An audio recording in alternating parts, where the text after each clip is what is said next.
Hello everyone, welcome to DJ Ki Pathshala Learning Made Easy. Fundamentals of Instrumentation and Control Engineering, Unit 2. No, our last topic છે Basics of Instrumentation and Control System.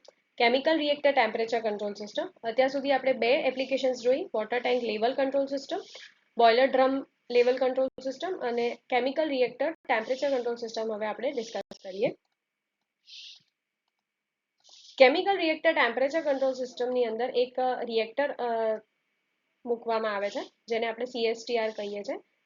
આ રિએક્ટરની અંદર chemical reactions continuously perform કરવામાં આવતા હોય છે. સો જો આપણે chemical reactions perform કરવા હોય કન્ટિન્યુઅસલી તો એનું ટેમ્પરેચર જે છે એ મેન્ટેન રાખવું બહુ જરૂરી છે, બિકોઝ એનાથી આપણું રિએક્ટર જે છે એ પણ સેફ રહેશે અને રિએક્ટરની એફિશિયન્સી જે છે એ પણ મેન્ટેન રહેશે.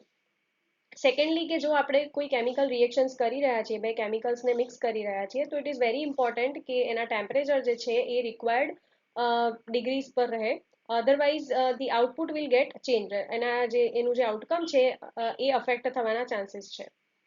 રિએક્શન રેટ જે હોય છે એ પણ ટેમ્પરેચર પર ડિપેન્ડ કરતો હોય છે.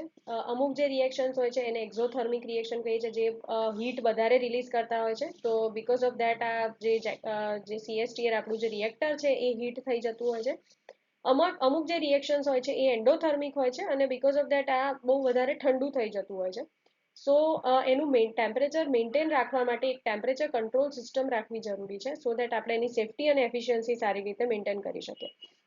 જેવી રીતે અહીંયા જોઈ શકાય છે કે there are various types of control system that are attached over here. અહીંયા આપણે જોઈ શકીએ છીએ રિએક્ટન્ટ્સ આવે છે એક કંટ્રોલ વાલ્વ થ્રુ. મોટરથી એક એજિટેટર જે છે એ અટેચ કરેલું છે, કે એજિટેટર એટલે એક મિક્સર ટાઈપનું એક ડિવાઇસ છે, એક બ્લેન્ડર ટાઈપનું ડિવાઇસ છે, કે જે આના રિએક્શન્સ છે એને રિએક્ટન્ટ્સ જે આપણે એડ કર્યા છે, જે કેમિકલ્સ આપણે નાખ્યા છે through the help of valve, એને પ્રોપરલી યુનિફોર્મલી મિક્સ કરે છે, સો દેટ એનું કન્સન્ટ્રેશન પ્રોપર રહે અંદર. આજુબાજુની સાઈડ આપણને એક દેખાય છે કે એક જેકેટ ટાઈપનું એક કવર કરેલું છે, કે જ્યાં આગળથી કુલિંગ વોટર એન્ટર થાય છે અને કુલિંગ વોટર એક્ઝિટ થયેલું છે with the help of this valve.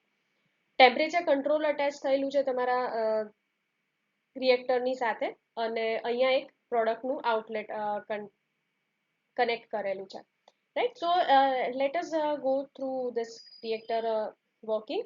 સૌથી પહેલું છે reactants will flow in. So આપણે જેવું કીધું, chemicals are fed continuously into the reactor, એટલે જે પણ કેમિકલ્સને આપણે મિક્સ કરવાના છે એને કન્ટિન્યુઅસલી રિએક્ટરની અંદર નાખવામાં આવે છે. Stirring for uniform mixing with the help of this agitator. આપણે મિક્સર જે છે ઇનસાઇડની અંદર એને વેલ મિક્સ કરીએ છીએ, સો દેટ સેમ ટેમ્પરેચર અને કોન્સન્ટ્રેશન રહે મિક્સર જે છે રિએક્ટર એની અંદર. જેવું રિએક્શન પરફોર્મ થાય છે, જો એક્ઝોથર્મિક હશે તો ટેમ્પરેચર વધશે અને એન્ડોથર્મિક હશે તો ટેમ્પરેચર ઘટી જશે.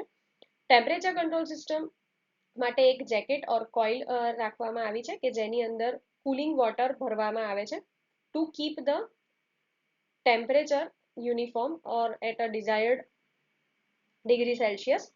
અને ટેમ્પરેચર સેન્સર જે છે એને મેજર કરે છે, અને જે એકચ્યુઅલ રિએક્ટરનું ટેમ્પરેચર છે અને જે કંટ્રોલર છે એ એને સેટ પોઈન્ટ સાથે કમ્પેર કરીને જે પણ રિક્વાયરમેન્ટ છે તમારી એ પ્રમાણે જે એનું હીટિંગ ઓર કુલિંગ જે લિક્વિડ છે, જે ફ્લુઇડ છે, જે એન્ટર થવાનું છે અહીંયા, એને એડજસ્ટ કરે છે. અને પ્રોડક્ટ્સ જે છે, રિએક્ટેડ મિક્સચર જે પ્રોડ્યુસ થાય છે એ કન્ટિન્યુઅસલી આઉટલેટમાંથી નીકળે છે. એટલે અહીંયા શું થાય છે, the main temperature control system જે છે એ with the help of this jacket, આ જેકેટની અંદર જે કુલિંગ વોટર આપણે ભરેલું છે એના દ્વારા રિએક્ટરનું જે ટેમ્પરેચર છે એને મેન્ટેન કરવામાં આવે છે by comparing it with the set point. So this is how the chemical reactor temperature control system will work. So learn today, leave tomorrow. See you in the next video.